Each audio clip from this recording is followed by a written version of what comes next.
നമ്മുടെ വീട് പണിയിൽ ഉൾപ്പെട്ടിട്ടുള്ള ഒരു കാര്യമാണ് വൈറ്റ് സിമെന്റ് അടിക്കുക എന്നുള്ളത്.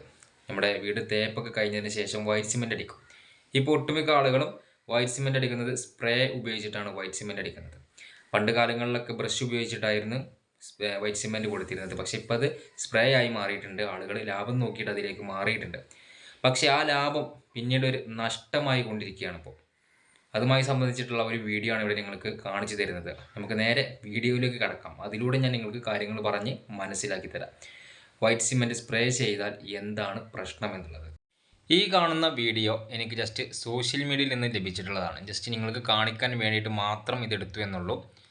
നമ്മൾ വൈറ്റ് സിമെൻറ്റ് സ്പ്രേ ചെയ്യുന്ന സമയത്ത് ഇതുപോലെയായിരിക്കും നമ്മുടെ വീട് കാണാനായിട്ട്. ഫസ്റ്റ് വലിയ പ്രശ്നമുണ്ടാകുകയില്ല, കാരണം നല്ല വൈറ്റ്നസ് ആയിരിക്കും.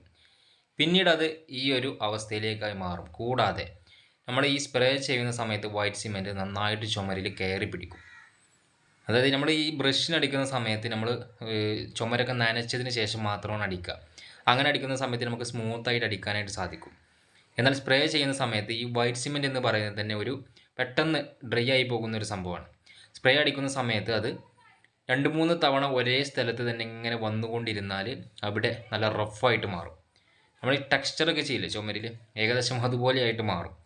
പിന്നീട് അത് ഒരതി പെയിൻ്റ് അടിച്ച് അല്ലെങ്കിൽ പുട്ടിയിടണം എന്നുണ്ടെങ്കിൽ അതിനൊരു 5-8 ആൾ നിന്ന് ഒരതി ലെവലാക്കണം. അത് നേരെ നമ്മൾ ബ്രഷിനാണ് കൊടുക്കുന്നത് എന്നുണ്ടെങ്കിൽ ഒരു വിഷയമല്ല. ഇങ്ങനെ സ്പ്രേ ചെയ്യുന്നത് കൊണ്ടുള്ള ഫസ്റ്റ് പ്രശ്നം അതാണ്.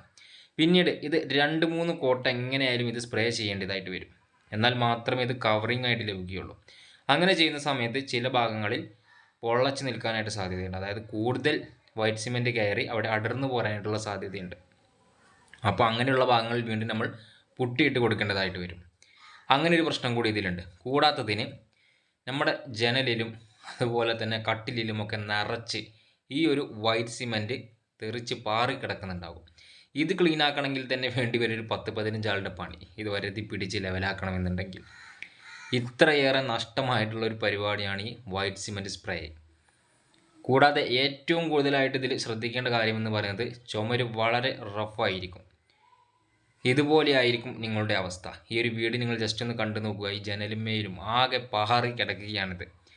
കൂടാത്തതിന് ഇത് ചില ഭാഗങ്ങളിൽ ഈ വൈറ്റ് സിമെൻറ്റ് തീരെ കയറുകയില്ല. അങ്ങനെയുള്ള സ്ഥലങ്ങളിൽ ഇതുപോലെ വെള്ളത്തിൻ്റെ പുതലും വരും.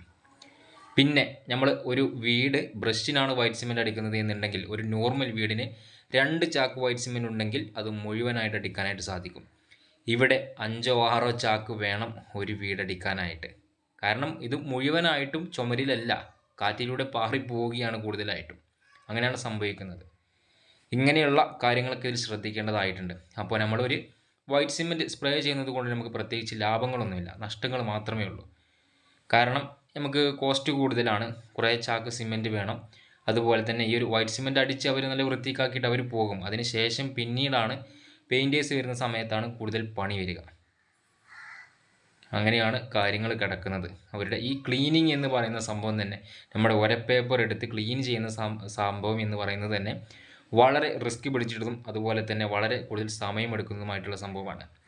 ആ ഒരു വൈറ്റ് സിമെൻറ്റ് ജനലും അതുപോലെ തന്നെ ജനൽ കമ്പിയിലുമൊക്കെ പറ്റി പിടിച്ച് കിടന്നാൽ എത്ര ദിവസം വേണം അത് ക്ലീൻ ആക്കാനായിട്ട്? പിന്നെ എന്ത് ലാഭം? അപ്പോൾ ഇങ്ങനെയുള്ള കാര്യങ്ങളൊക്കെ ഇതിൽ ശ്രദ്ധിക്കേണ്ടതായിട്ടുണ്ട്. വൈറ്റ് വാഷ് സ്പ്രേ ചെയ്യുന്നത് എൻ്റെ ഒരു അഭിപ്രായത്തിൽ ലാഭകരമായിട്ടുള്ള ഒരു പരിപാടിയല്ല, വീടിനും നല്ലതല്ല. ഈ ഒരു വീഡിയോ കൊണ്ട് മറ്റൊന്നും ഉദ്ദേശിച്ചിട്ടില്ല. ആരുടെയെങ്കിലും പണി കളയാനോ ഇല്ലെങ്കിൽ പണി മോശമാക്കാനോ കരുതിയിട്ടില്ല. വൈറ്റ് വാഷ് സ്പ്രേ ചെയ്യുന്നത് കൊണ്ട് പിന്നീട് അങ്ങോട്ട് കുറച്ച് നഷ്ടങ്ങൾ വരുന്നുണ്ട്. വീട്ടുടമസ്ഥനും തന്നെ നഷ്ടങ്ങൾ വരുന്നുണ്ട്, വീടിനും കേടുപാടുകൾ സംഭവിക്കുന്നുണ്ട്. അത് കാണിച്ചു തരാൻ വേണ്ടി മാത്രമാണ് ഈ ഒരു വീഡിയോ ചെയ്തിട്ടുള്ളത്.